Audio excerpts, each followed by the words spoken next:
Colleague Sanjay Suri is also joining us on the show. He's tracking all the developments from Europe and getting us a perspective about what exactly is happening on the ground. Sanjay, the details that you're picking up, and Abhishek and I were also talking about the humanitarian crisis which is looming, and it's pretty evident and imminent that it's going to be the scenario in the next few months as well. And winters are just here, and that's going to make it all the more worse for people who are surviving in the war-torn areas right now.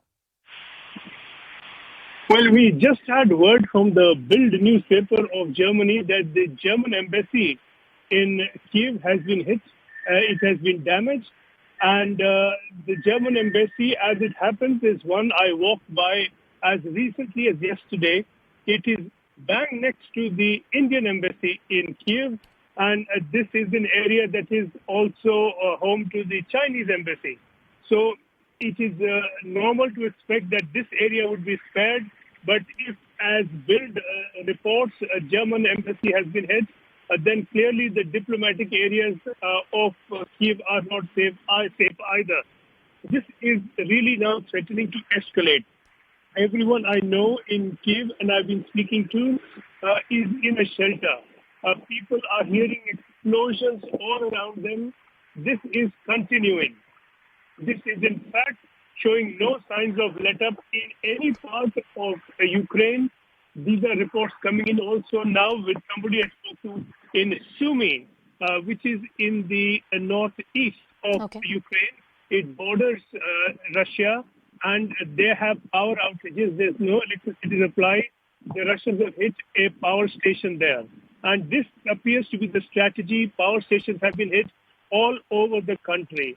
The aim is to deprive people of power and energy and sustenance. And if these are damaged ahead of winter, infrastructure will be very hard to repair at all of these in time.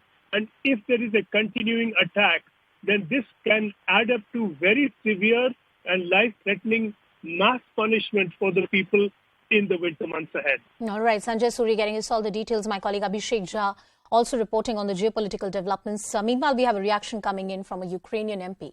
Let's try and listen in.